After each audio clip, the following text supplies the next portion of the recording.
Welcome back to Bags on the Go. Hey y'all, last video, y'all see me clean the car. I appreciate everybody that watched the video, comment down below, the whole nine. But guess what? I already did what I said I was gonna do by making that patina paint job. Now, it didn't turn out quite patina. Some of it looks like it, but it more so turned out to be like a rust bucket because of the colors that I use. And after doing some research, I found a technique to lay down the color on the paint. And I'm gonna show you here in a second, and the technique that I use to do it. So it turned out like a rust. So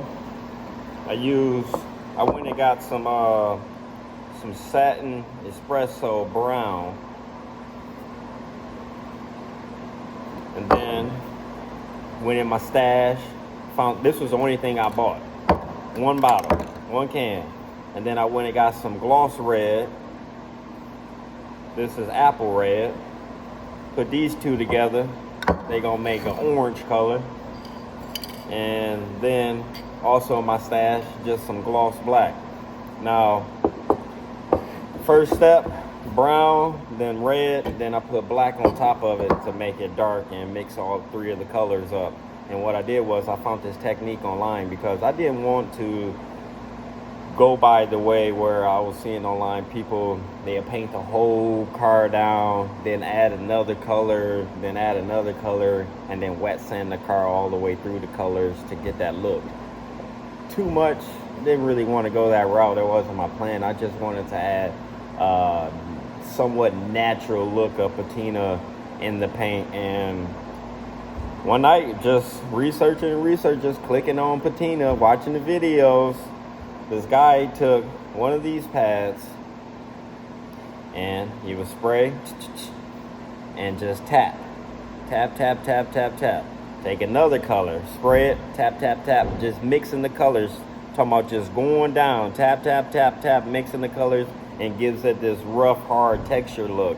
So I did that all the way around the car already. Now, I didn't record none of it because I did it throughout my day yesterday while I was working in between jobs. I would go out there, tap, and I was on the fence about how it was looking, how it was going, but it's a dirty, filthy job, and I was busy. I was doing so much, and then, I just kept working at it. So I said, it is what it is. I can show y'all a little example how I did it, and then the best part about it, I can visually show you that I did this all. So I'm gonna show you the car and you'll be able to look at what I said I was gonna do, and I'm happy the way it turned out. So as I was doing it, I know I said I was gonna go lightly, but as I was going through it and I was just making my spots throughout the body, I just kept going. I just kept picking different spots. And so when I had it all done, I was like, I don't think I like it. I think I did too much, but I still had to wet sand it down. So I'll show you the steps that I took. I took pictures, obviously. So I got a couple pictures, and then you will see how bulky, how thick the color was on the paint. But once I wet sand it down, you will see, okay, now it kind of blends in and look aged, it look old. It don't look like new paint on top of old paint. So after I wet sanded the car, that took me like 4 hours.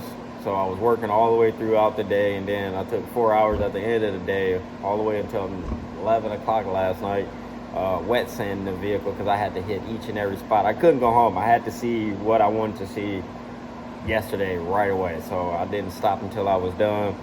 And just getting some real good sleep. And this wet sanding process, I'm glad I learned how to wet sand on this because it gave me a good experience. So I use 220 to scuff up the colors because by patting it, it actually left a thick texture of paint. So I couldn't take like a 1500 or 2000. It wasn't doing anything. after I rubbed and rubbed and rubbed and rubbed, I could still rub my hand across and I could still feel a rough texture. I was like, it's not gonna work. So I went into my my supplies and found some 220, and I was like, let me start with 220 because I don't want to go no lower than that. I think I had like 80 or something. That was gonna be too bad. So I went with the 220. 220 started taking off of it, and I was like, I kind of like how this looks. So it's like, it's spotchy. It ain't looking like a paintbrush. It ain't looking like I dabbed it. It's just looking patina-ish. You know what I'm saying? It just looked natural. So I'm happy with it. Now I want to show you an example of the way that I did it, because I mean it's very simple, but I'll show you real quick just so you can see how I did it, because I know I told you, but let me show you how it looks when you do it. All right, so pretty much let me show you what I did. So take my pad and I'll just put some brown on here, and I'll just go like this all the way until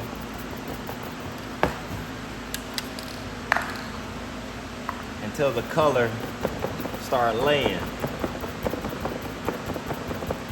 And I did it right in the sun too, so as it dried up it began to get tacky, and I mixed all the colors until it dried up together.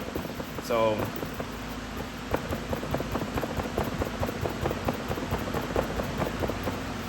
as I was doing it in the sun, it was getting darker,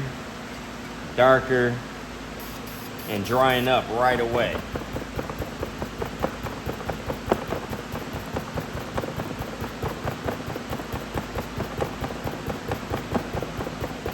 So I wasn't rubbing it in, I was more so just dab, up, down, and it was making it tacky. So I was getting this tacky look.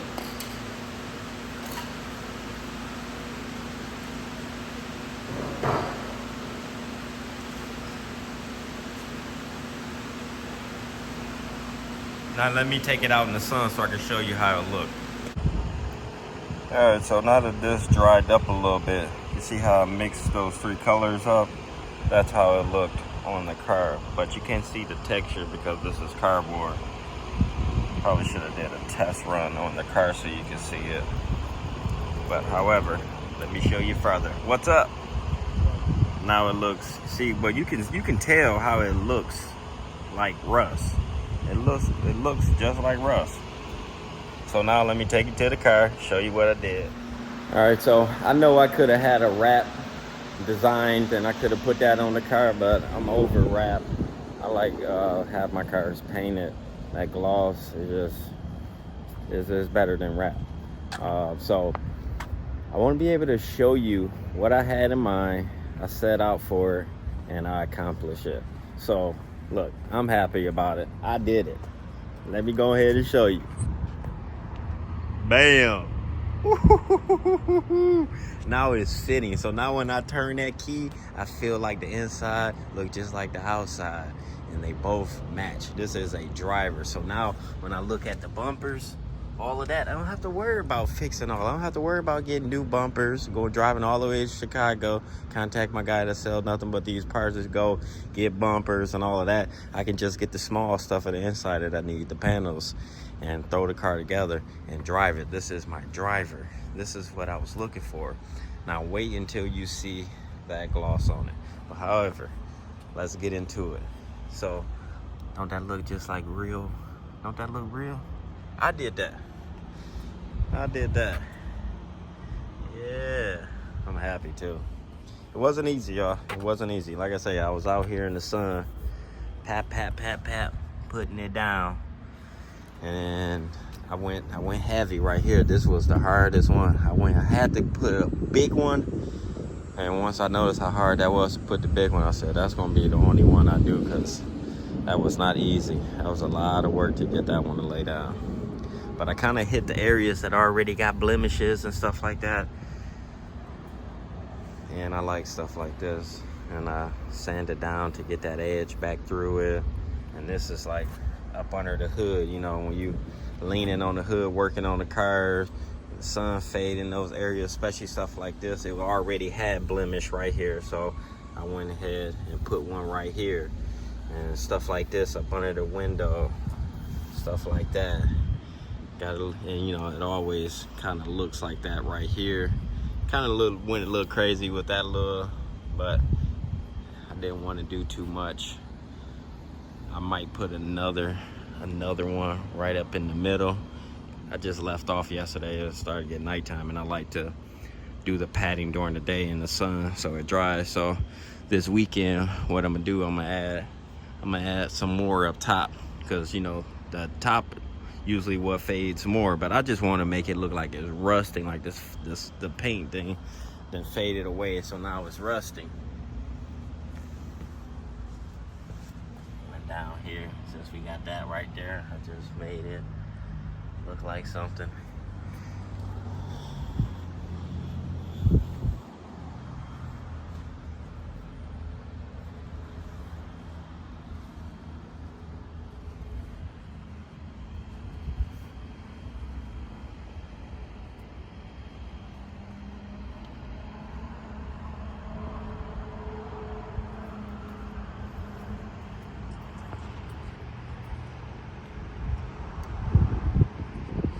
I like it. I like it a lot. It just looks so good like this. I believe them colors just go so well together. It just looks so good. I love it. So next, I need to just do the roof, add a little bit more on the roof just to make it pop just a little more. I don't know. I might just leave it alone. Who knows? But I need to sand this all the way down. Make sure everything is smooth. I got some blue paint. I'm thinking about going around and just touching up the blue paint inside here. I got some blue, this blue actually. So I may just, you know, hit these areas. Just sand those areas down. And I may even do some of that blue. Who knows? I don't know. Just a little bit. I don't really care about having all the dents. Well, there ain't even no dents in this car like that, but I don't care to have it perfect.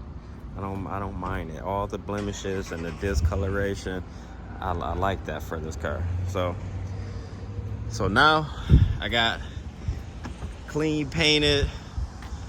I got them cars, and now I just want one that I could just daily. So this is what I was speaking of, y'all. I had a vision. I set out. That looks so real. You can tell how I mixed those colors, and that's just pat. It wasn't easy, y'all. It wasn't easy, but I made it happen. Look, so now that old mirror looks good right next to that. That's how you do it. Yeah.